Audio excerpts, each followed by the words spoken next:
Hello, friends, and welcome back to another exciting episode of Auto Freeway. We're going to be talking about the 10 best attributes of the 2021 Tesla Model Y. We have been driving it, well, mostly my wife has been driving it for the past just over a month. And I think that we have a fairly good handle of what we like. And eventually we'll tell you what we don't like. But, we've summarized it into the best 10 attributes. And well, we're going to be talking about it just in a moment. If it is your first time visiting, please consider subscribing and take a look at this video, or is it this video, whatever, uh, about the channel and what we're all about. Okay, so without much further ado, let's go and take a look.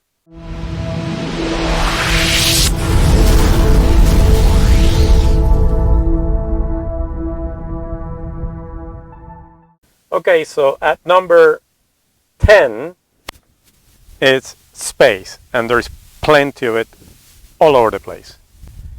The storage space is about 68 cubic feet, and I mean, you can fit at least a couple of bodies here. And in addition to that, obviously, if you move the seats forward, then you have all of that space also in the car. And we have more space at the front, and this is actually good if you have anything that is liquid or is refrigerator or has ice, because it's very nicely lined with plastic. And then just a space in the car, plenty of space. 6'1", plenty of leg room, me and 2 more passengers. And also for the driver, again, plenty of space. And look at the headroom. That is amazing. And what about the passenger? Again, plenty of space, and you can pull back, the seat, recline it even more. So again, a lot of space in this car. Number 9, we have the panoramic roof, which goes all the way from here, basically in the rear seat, all the way to the front. And then at number 8, we have the sound system. It is not necessarily comparable to my C63S, the Burstmeister, but it is very nice for this car. I already mentioned that as part of the space is the comfort. So we have leather seats in all, the rear seats and the front seats. And as I said, plenty of space, very ergonomically designed, well, as most cars are anyway. But, the headroom and all that. So, the other one is basically, the interior comfort, not only for the driver and the passenger, but also the passengers in the rear, which have a lot of space, for their legs, for their head, and all that. So that's at number 7. At number 6 is the all-wheel drive, and the dual motors. It performs 0 to 60 in about 3.5 seconds, which is very fast. But not only that, maybe not a particular issue here in Florida because it's mostly flat, but the all-wheel drive, particularly in rain, and it rains a lot in Florida, comes as an added benefit to this car. Number 5, we have the range, 326 miles. Yes, under ideal conditions, probably driving it at less than 70 miles per hour and maintaining a lot of the electrical components, such as maybe the radio and the air conditioning, either off or low. But yes, 326 miles is a lot of mileage. And in addition to that, if you use the superchargers, you can recharge 162 miles just in 15 minutes. What's with that? That's great. Number 4 is the Autopilot, which of course you can engage from the display unit. Here is auto steer, navigate on autopilot, then traffic light and stop sign control, green light traffic chime, the full self-driving visualization preview, and the summon. And I will show you at least one of them. But also with the autopilot comes a lot of safety features. So you have 360-degree visibility with rear, then side, Then forward cameras, there are 8 cameras all around the car. You have facing forward cameras, obviously, well, facing rear and side. Then you have 160 meters forward facing radar, which is in the hood. Well, not in the hood, it's in the front side of the car.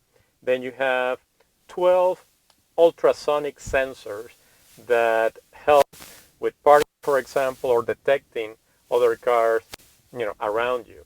It helps with emergency braking, collision warning, and blindside monitoring. Okay, so those are all the safety features that I'm lumping together also with the Autopilot. But let me show you one feature that I really love. So using my wife's cell phone, I can basically summon the car to my location. And I'm just pressing buttons. So, see that? So the car is driving itself to my location. How cool is that? There it is. And if you can hear, it's galloping.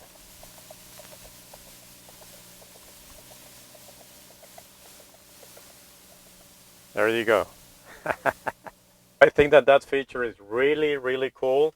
It doesn't always work as planned because I tried to use it in the parking lot and I think it got confused somehow and just started reversing like into a parking space. So I kind of got scared because it was between 2 cars, so I just had to stop it. But yeah, I mean that's really a cool feature. Okay. Number 3, we have basically the 15-inch touchscreen command center.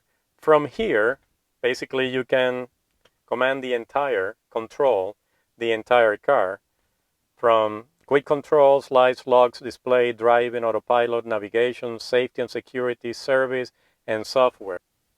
So from here you can adjust everything related to the car. Mirrors, steering wheel, you can personalize it. I have it personalized right now. My name, Francisco, but it's also my wife and my 2 daughters have it personalized. So when they get in, they just press here, they'll see their name, and then the seat, the rear view mirrors, the steering wheel, all will adjust to their settings. At number 2, well, 0 emissions, saving the earth, being green.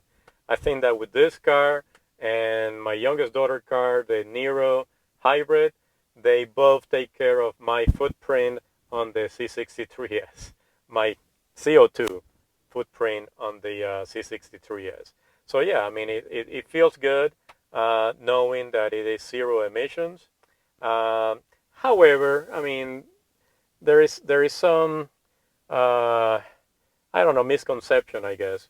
Because yes, the car has 0 emissions. However, in order to recharge it, well, it's not fully solar, so I don't have a solar panel. I don't have solar panels in my house, so I have to use electricity that most likely comes from either a coal power plant, a diesel power plant, well, maybe a nuclear plant, I don't know, but I don't think there's one near me. I think there is one that uses diesel fairly close to us. So I mean, the car doesn't have emissions, but in order to drive it, unless I use, as I said, solar panels, there are emissions associated with it, and also there are emissions while manufacturing the car. But again, on the good side, the plus side, on the green side, the car itself doesn't have any emissions. And then that brings us to the number 1 attribute of this car, which goes along, I think, is I don't have to go to a gas station ever again with this car, which is great. Well, yeah, you still have to go to the superchargers and spend, depending on, how much charge you want, how much mileage you want to add to the car, anywhere from 15 to maybe 20, 25 minutes for a full charge. So right now it's 102 miles left in the car. So if I wanted to charge it to the maximum, 326, it'll take about 25 minutes or so in a supercharger. What we did at home, we install a 220 5 amp. I think it's a 5 amp. Yeah, 5 amp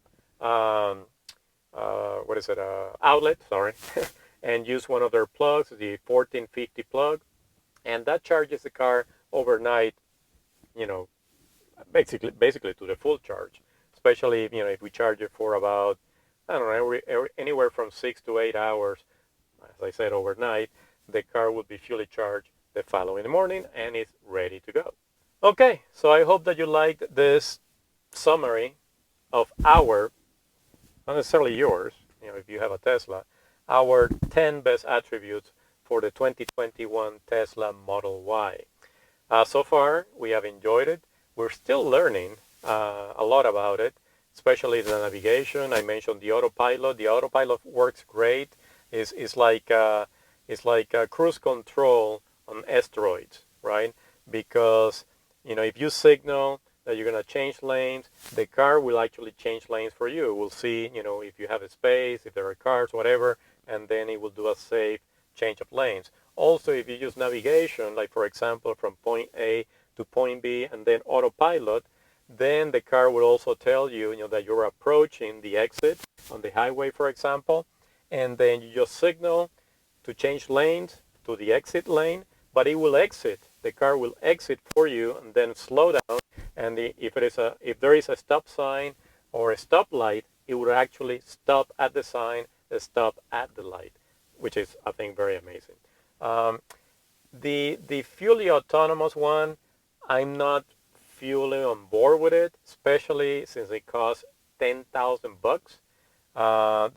Tesla is saying that this year, 2021, it will be fully functional.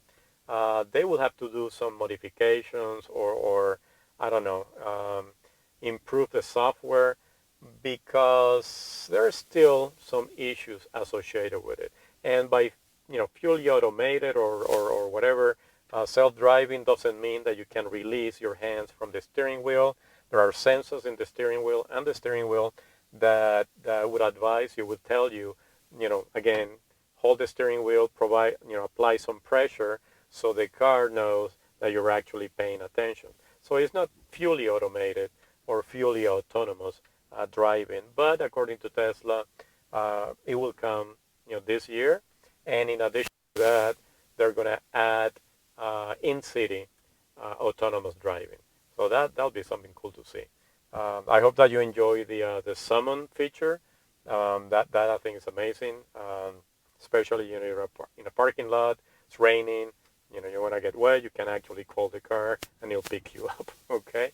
Another footnote: we had a very bad, I think, experience with the Tesla distribution center in Tampa. They didn't tell you that at the first time when we got the car, but I don't know if it's the Tesla culture, but the salespeople, the management, everybody seems to be so informal about it. I mean, they were treating my wife and myself like we were teenagers buying a car, okay, which we didn't really like. But in addition to that, we told them all along, we're transferring a tag, the tag from the CLS 500 to this car from the very beginning, from the application online, and then telling them personally, we're going to transfer a tag. They went ahead and charged us for a new tag, and now they're claiming that we should be the ones responsible for requesting the refund from the Division of Motor Vehicles, while the Division of Motor Vehicles is telling us, no, they are responsible because they made a mistake of ordering a new tag when you already had a tag for your previous car. So now they're basically not taking ownership of that, which is very disappointing. But I already told them, I have the time. I will take it to the highest echelons of Tesla. If that means contacting Elon and letting him know how displeased we are, so be it. We'll do that. Okay. So again, I hope that you liked this video. Very exciting. And yeah, eventually we'll come with the 10 worst attributes of the Tesla Model Y, and we already know a few of them, so that'll be maybe a next video or a couple of more videos. Okay, so until the next time, stay safe. Peace.